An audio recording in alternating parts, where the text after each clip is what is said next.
ప్రతి స్కామ్ లో కూడా ఈ నాయకులు నొక్కుతున్నారండి. రైట్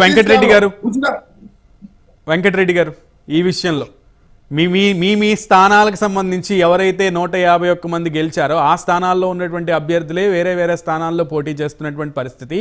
ఆయా స్థానాలు మారిన వాళ్ళందరూ కూడా ఆ స్థానాల్లో కొత్త వాళ్లే కదా, మరి వాళ్ళు ఎట్లా కొత్త వాళ్ళని నుంచోబెట్టి గెలిపిస్తామని ఎట్లా చెప్తున్నారు అనేది ప్రశ్న. దానికి సమాధానం మీ సంక్షేమం కూడా అందరికీ కూడా చెప్పాను సార్. భారత పార్లమెంట్ లో 2014లో 314 మంది కొత్తగా ఎన్నికైన ఎంపీలు, first time in parliament. Out of 543 ఎందుకు ఇచ్చారు దేశవ్యాప్తంగా కొత్త వాళ్ళకి? 2019లో 301 మంది ఫస్ట్ టైం ఎంపీగా ఎన్నికైన వాళ్ళు, బీజేపీ నుంచి అవ్వచ్చు, తృణమూల కాంగ్రెస్ నుంచి అవ్వచ్చు, వైఎస్ఆర్సీపీ నుంచి అవ్వచ్చు, ఇలా అన్ని పార్టీల నుంచి. మాకు 2019లో 151 మంది ఎమ్మెల్యేలు గెలిస్తే ఫస్ట్ టైం పాలిటిక్స్ లోకి వచ్చిన వాళ్ళు 56 మంది, ఫస్ట్ టైం అసెంబ్లీకి ఎన్నికైన వాళ్ళు 63 మంది. దాంట్లో మరి 63 మంది. మరి ఎట్లా ఇచ్చారు అంతమంది? మరి కొత్త వారికి అవకాశం వస్తేనే కదా. ఇప్పుడు కూడా మేము 33 మంది సిట్టింగ్లకు మాత్రమే సీట్లు ఇవ్వాల. మిగిలిన వాళ్ళకి సంబంధించి మార్పులు చేర్పులు జరిగిన దాంట్లో వాళ్ళ ఫ్యామిలీలో వాళ్ళ అబ్బాయికి ఇవ్వచ్చు, లేదంటే వాళ్ళ భార్య గారిని నిలబెట్టచ్చు, లేదంటే వాళ్ళని వేరే సీటుకి మార్చి ఉండొచ్చు, లేదంటే వాళ్ళని ఎంపీగా మార్చి ఉండొచ్చు. ఇవన్నీ అక్కడ ఉన్నటువంటి పరిస్థితులకు అనుకూలంగా సీనియారిటీని బట్టి మార్పులు చేర్పులు చేయొచ్చు. ఇప్పుడు మీరు ఉన్నారు బూడి ముత్యాల నాయుడు గారు మా దగ్గర కేబినెట్ లో మంత్రిగా ఉన్నారు. సో ఆయన ఎంపీగా పంపించాలని అనుకున్నాం, మొన్నటి దాకా ఎమ్మెల్యే అనుకున్నాం. లేదు ఆయన అక్కడ ఎంపీగా, అనకాపల్లి ఎంపీగా పంపిద్దాం, సీనియారిటీని బట్టి మంత్రిగా పనిచేస్తున్నారు, సో ఎంపీగా కరెక్ట్ సర్వేలు చేస్తే ఎంపీగా సూటబుల్, అదే కుటుంబంలో వాళ్ళ అమ్మాయికి ఇవ్వాలనుకున్నాం, ఇచ్చాం. దాన్ని మీరు క్వశ్చన్ చేస్తే ఎట్లా? మీరు ఇవ్వటాన్ని నేను తప్పట్లా, నేను మళ్ళీ అది కూడా చెప్తున్నా, మీరు ఇవ్వటాన్ని నేను తప్పుపట్టట్లా. ఎందుకు? మాకు నా మాత్రం నాలెడ్జ్ ఉంది.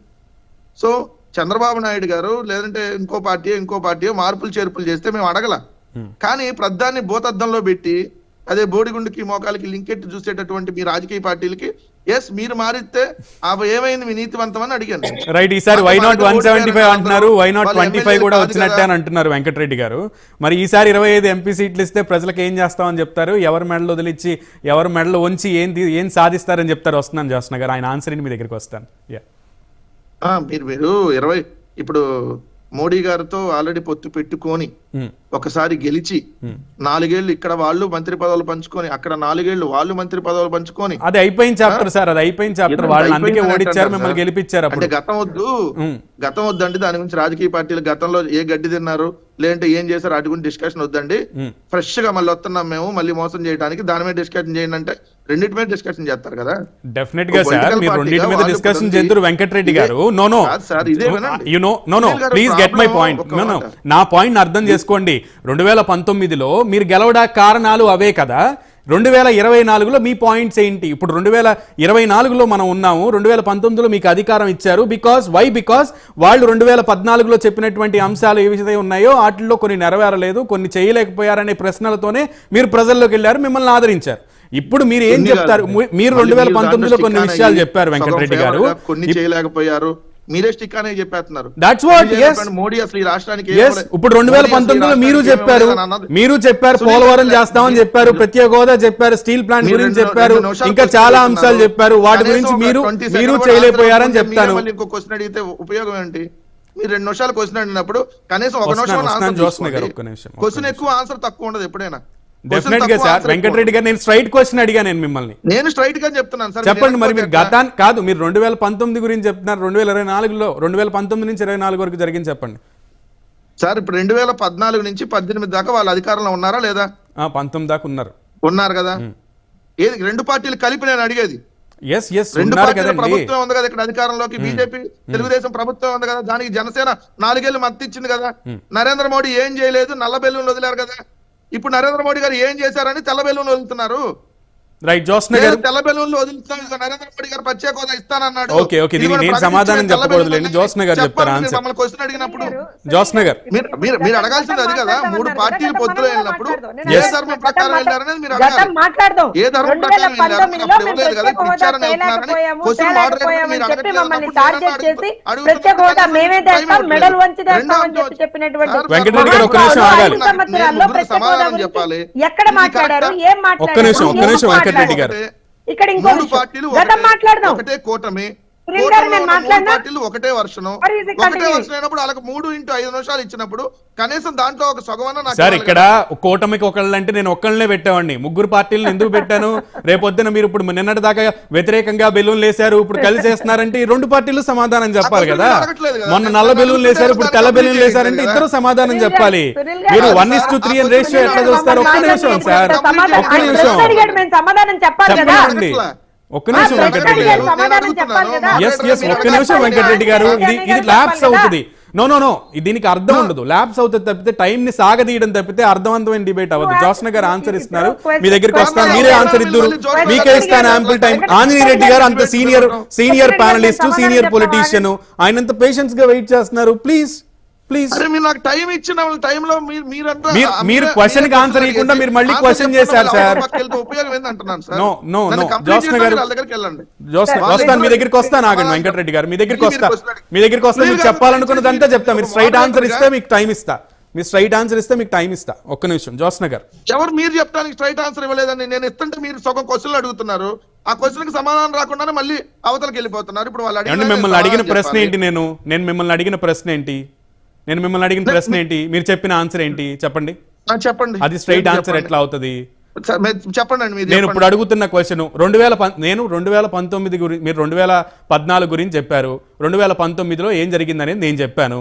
2019 నుంచి మీరు ఏం చెప్పి అధికారంలోకి వచ్చారు, ప్రెసెంట్ మాట్లాడదాం. 2024లో మీరు ఏం సాధించారు? 2019 నుంచి 2024, 2019లో మీరు చెప్పిన విషయాల్లో అని నేను అడుగుతున్నా.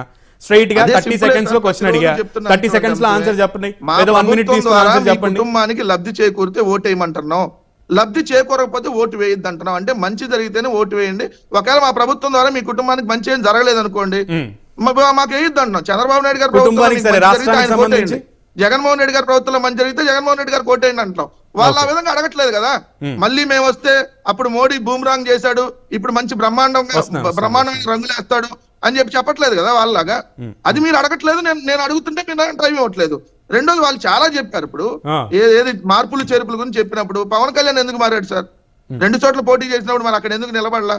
మళ్ళీ అక్కడే నిలబడి ఆ ప్రజలకు అండగా ఉంటాను ఎందుకు చెప్పారు? ఇది ప్రజాస్వామ్యం, ఈ ప్రజాస్వామ్యంలో ఎవరు ఎక్కడి నుంచైనా పోటీ చేయొచ్చు. యూజ్లెస్ క్వశ్చన్స్ అంటా నేను, useless questions, yeah you can quit. మీరు అట్లా అనుకుంటే మీరు వెళ్ళిపోవచ్చు. మరి మీరు టైం ని కరెక్ట్ గా మాట్లాడండి, కరెక్ట్ గా యూజ్ అయ్యే చేయండి. జోష్న గారు ఓకే, డన్ డన్ డన్, నాకు అవకాశం ఇవ్వండి. ఆంజనేయ రెడ్డి గారు ఒక్క నిమిషం. జోష్న గారు ప్లీజ్. సార్ ఇప్పుడు ఒక విషయం చెప్తాం, 2014 నుంచి 2018 వరకు కూడా మేము ఎప్పుడైతే ఎన్డీఏ కూటమిలో భాగస్వాములుగా ఉన్నామో కొన్ని అంశాల మీద మేము వాళ్ళతోటి విభేదించి 2018లో బయటకు వచ్చాం. మేమేం కాదని లేదే, విభేదించే బయటకు వచ్చామని చెప్పాం మేము. దాన్ని ఎక్కడా కూడా మేము వీఆర్ నాట్ డినైయింగ్ దట్. కానీ ఆ టైంలో జరిగినటువంటి మంచిని మేము ఆ రోజు చెప్పాం, ఈ రోజు చెప్తాం. పోలవరం ఎవరి హయాంలో అయింది? జాతీయ హోదా ఉన్నటువంటి ప్రాజెక్టు, మిగతా దేశవ్యాప్తంగా ఉన్నటువంటి మొత్తం ప్రాజెక్టులు యాక్సెప్ట్ అయితే. సార్ వెంకటరెడ్డి గారు ఆగండి, నేను మాట్లాడిన తర్వాత మీరు మాట్లాడినదంతా మేము విన్నాం కదా, ఓపిక ఉండాలి. పోలవరం అయిపోయిందంటే ఆయన క్వశ్చన్ చేయట్లా, యాంకర్ గారు నేనన్నా అడగాలి కదా. పోలవరం అయిపోయింది అంటారు సార్, ఎప్పుడు అయిపోయింది అంటున్నాను. వెంకటరెడ్డి గారు ఓపికగా కూర్చోండి, ఫ్రస్ట్రేట్ అవ్వకండి, ఓపికగా కూర్చోండి. పోలవరం అయిపోయింది అంటారు సార్, ఎప్పుడు అయిపోయింది?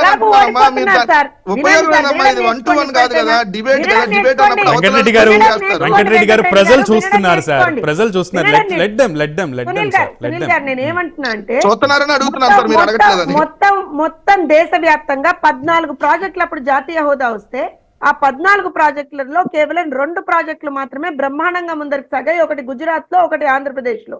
ఆంధ్రప్రదేశ్ లో ఉన్నటువంటి పోలవరం ప్రాజెక్టు 72-73% ఎవరి హయాంలో జరిగిందండి? ఇక్కడ ఉన్నటువంటి తెలుగుదేశం బీజేపీ. అంతే తప్పించి సరే మీరు వచ్చాక ఏం చేశారని మేము అడగకూడదు. ఎందుకనంటే ఒక్కొక్కళ్ళు చిటికలేసి అసెంబ్లీలో మాట్లాడారు కదా, 22 డిసెంబర్ కల్లా పూర్తి చేస్తాం అని చిటికలేసి మాట్లాడినటువంటి మహానుభావులు ఎక్కడున్నారో మొన్న ఏదో టీవీ ఛానల్లో అడిగితే చిచిచి తూచ్ నాకు సంబంధం లేదని చెప్పాడు ఆయన. సరే ఇవన్నీ పక్కన పెడితే వాళ్ళు గతం గురించి మాట్లాడతామని అంటున్నారు కాబట్టి 2019లో వాళ్ళు ఇచ్చినటువంటి హామీల్ని కూడా మనం మాట్లాడదాం. ఎవరు మాట్లాడలేదండి? ప్రత్యేక హోదా మెడల్ వంచి తెస్తామన్నది వాళ్లే, సంపూర్ణ మద్యపాన నిషేధం చేస్తామన్నది వాళ్లే, సిపిఎస్ రద్దు చేస్తామన్నది వాళ్ళే, మెగా అవునమ్మా, DSC ప్రత్యేక హోదా తేలేదు, ఇప్పుడు వాళ్ళే, మీరు ఇస్తా అన్నారా ప్రతి మోడీ ఏటా గారు? అదే DSC ఆయన నుంచి నేను వేస్తామన్నది అడుగుతుంది. వాళ్ళే, ప్రతి ఏటా జాబ్ క్యాలెండర్లు ఉపయోగం లేదు కదా, డిబేట్ అలా అన్నప్పుడు ఎవరు కాదు ఇవన్నీ వాళ్ళు మాట్లాడుకుంటే. చెప్పారు కదా. ఇవాళ మేము వాటిని క్వశ్చన్ చేస్తే వాళ్ళకి కోపం వస్తుంది. ఏం జోష్నా గారు ఒక్క నిమిషం దయచేసి. వెంకటరెడ్డి గారు, please. మీరు నేను ఇందాక నుంచి అడుగుతుంటే ఆయన అడ్డుపడుతున్నదే. మేము ప్రత్యేక హోదా తేలా, ఎందుకంటే మోడీ గారు ఇవ్వాలా మాకు.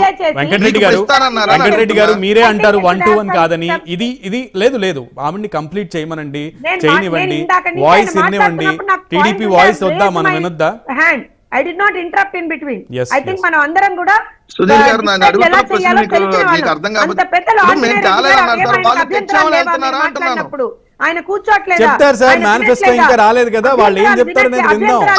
వచ్చే ఎన్నికల తర్వాత అప్పుడు పెట్టండి డిబేట్. ఓకేనా సార్? ఆంజనేయ రెడ్డి గారికి అభ్యంతరాలు లేవా?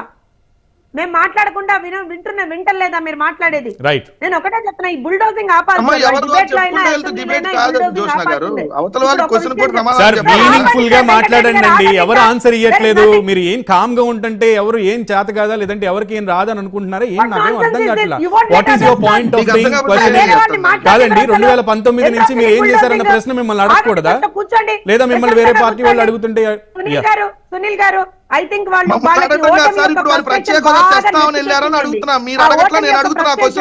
అవును సార్, మీరు అదే పాయింట్ లో ఉన్నారు కదా. మీరు ఈసారి కూడా ప్రత్యేక హోదాను తీసుకొస్తాననే ప్రజల్లోకి వెళ్తున్నారు కదా. గతంలో మెడలో ఉంచేసారు, ఇప్పుడు మళ్ళీ మెడలో ఉంచుతామని చెప్తున్నారా? ప్రత్యేక హోదా అవసరం లేదని చెప్పి వెళ్తున్నారా, తెస్తామని వెళ్తున్నారని అడుగుతున్నారు స్ట్రైట్ గా. వాళ్ళు ప్రజలకు చెప్పుకుంటారండి. మీరు చెప్పిన దాని గురించి అడుగుతుంటే మీరు చెప్పాల్సిన దాని గురించి అడుగుతారేంటి? మీరు చెప్పిన దాని గురించి క్వశ్చన్ చేస్తున్నాం. ఆంజనేయ రెడ్డి గారు, ఆంజనేయ రెడ్డి గారు, మీకు సబ్జెక్ట్ అర్థం కావట్లేదు అని చెప్పండి. ఆంజనేయ రెడ్డి గారు, నేను 100 డిబేట్లు అటెండ్ రైట్ ఆంజనేయ రెడ్డి గారు, what you are going to portray Venkatareddy గారు, what you are going to portray? ఇక్కడ ఉన్న వాళ్ళు ఎవరు చేతగాని వాళ్ళనా? What you are going to portray? మీరు ఏం చేయాలనుకుంటున్నారు? ఏం చూపిద్దాం అనుకుంటున్నారు స్క్రీన్ కి? ప్రజలకు ఏం చెప్దాం అనుకుంటున్నారు? ఇక్కడ కూర్చున్న వాళ్ళు ఎవరు చేతులు కట్టుకుని కూర్చోాలా? మీరు నడుపుతారా డిబేట్, నన్ను నడపమంటారా? సునీల్, ఎస్ మిస్టర్ వెంకటరెడ్డి, చేస్తున్నారనే దానికి ఇక్కడ అర్థం అవుతుంది. తెలుగుదేశం వాళ్ళు నాకు క్వశ్చన్ అడుగుతుంటే అడగొద్దు అంటున్నారు మీరు. సార్ మీరు చెప్పిన దాని క్వశ్చన్ కి ఆన్సర్ ఇమ్మని నేను అడుగుతున్నా. మీరు వాళ్ళు చెప్పే దాని గురించి క్వశ్చన్ చేస్తున్నారు. వాళ్ళు ఏం చెప్తారో 2024లో మీరు ఏం చెప్పుకుని వెళ్తారనేది మీ ఇష్టం. మీరు 2019లో ఏం చెప్పారనేది నేను అడుగుతున్న క్వశ్చన్. మీకు మీరు దానికి సమాధానం చెప్పరు. 2019లో మేము చెప్పినట్లు మీకు దాంట్లో ఓటేయమంటారు అని మేము హామీ ఇచ్చాం. వాళ్ళు ఏం చేస్తారో చెప్పండి. మేము వచ్చిన 60 రోజుల్లో మెగా డిఎస్సీ వేస్తామని చెప్పి మేము హామీ ఇస్తున్నాం. వాళ్ళు ఏం చేస్తారో చెప్పండి. ఎందుకు ఈ మాటలు? గత 5 సంవత్సరాల్లో మెగా డిఎస్సీ వేసాడా? ఒక్క డిఎస్సీ అన్న వేసాడా? అసలు డిఎస్సీ ఎందుకు చెప్పండి, ఎవరికి ఉపయోగం చెప్పండి అన్న డైలాగ్ వచ్చింది వాళ్ళ దగ్గర నుంచి.